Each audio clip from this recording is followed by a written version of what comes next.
അള്ളയ്ക്ക് ജഡമുണ്ടെന്ന് പറയുന്നവൻ അവൻ അവിശ്വാസിയാണ്, അവൻ കാഫറാണ്, അത് ജാതികീയ ചിന്തയാണ് എന്ന് ജനാബ് അക്ബർ മൗലവി ഈ കേരളത്തിൽ ഒരു കാലത്ത് പഠിപ്പിച്ചിരുന്നുവെങ്കിൽ അതേ ജനാബ് അക്ബർ മൗലവി തന്നെ ഇന്ന് പറയുന്നത് അള്ളയ്ക്ക് കൈയുണ്ട്, കാലുണ്ട്, ശരീരമുണ്ട്, ശിരസ്സുണ്ട്, സിംഹാസനമുണ്ട് എന്നാണ്. കാരണം അന്ന് ജനാബ് അക്ബർ മൗലവി പറഞ്ഞത് ഖുർആന്റെ അടിസ്ഥാനത്തിലാണ്.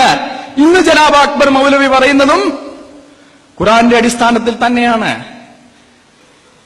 സൂറ കാലികൾ 6:102 മുതൽ 103 വരെയുള്ള വാക്യങ്ങളിലും സൂറ കൂടിയാലോചന 42 51 വാക്യത്തിലും അള്ളാഹു അദൃശ്യനാണ് എന്നുള്ളൊരു ധ്വനി നമുക്ക് കിട്ടുന്നുണ്ട്. അതിന്റെ അടിസ്ഥാനത്തിലാണ് ജനാബ് അക്ബർ മൗലവി പണ്ടൊരിക്കൽ പറഞ്ഞത് അള്ളയ്ക്ക് ദൃശ്യമായ ഒരു രൂപമില്ല.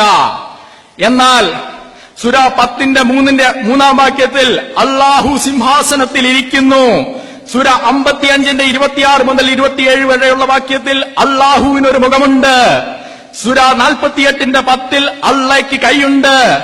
സൂറ 20 36 മുതൽ 39 വരെയുള്ള വാക്യങ്ങളിൽ അള്ളാഹുവിന് കണ്ണുകളുണ്ട്. ഒരു കാലത്ത് ജനാബ് അക്ബർ മൗലവി ഇതൊക്കെ ആലങ്കാരികമാണ് എന്ന് പറഞ്ഞിരുന്നുവെങ്കിൽ ഇന്ന് അതേ ജനാബ് അക്ബർ മൗലവി പറയുന്നത് ആലങ്കാരികമായി നമുക്ക് വ്യാഖ്യാനിക്കുവാൻ കഴിയില്ല, ഇത് അക്ഷരാർത്ഥത്തിൽ തന്നെ വിശ്വസിക്കണമെന്നാണ്.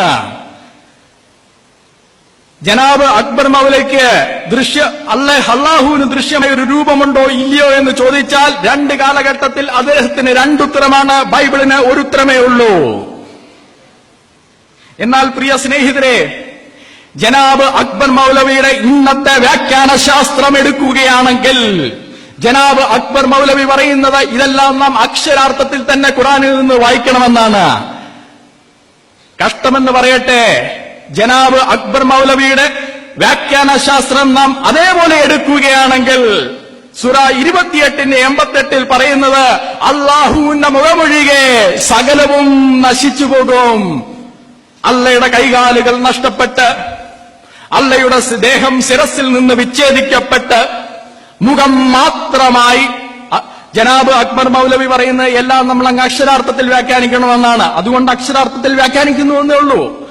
ജനാബ് അക്ബർ മൗലവിയുടെ അതേ വ്യാഖ്യാന ശാസ്ത്രം എടുക്കുകയാണെങ്കിൽ ഏറ്റവും അവസാനം അള്ളാഹു ശിരസിൽ നിന്ന് ഉടൽ വിച്ഛേദിക്കപ്പെട്ട് കൈകാലുകൾ നഷ്ടപ്പെട്ടവനായി മുഖം മാത്രമായി ശേഷിക്കുന്ന ഏതോ ഒരു ആത്മാവാണ്. ഇത് നമ്മുടെ ദൈവം അല്ലേ? അല്ല.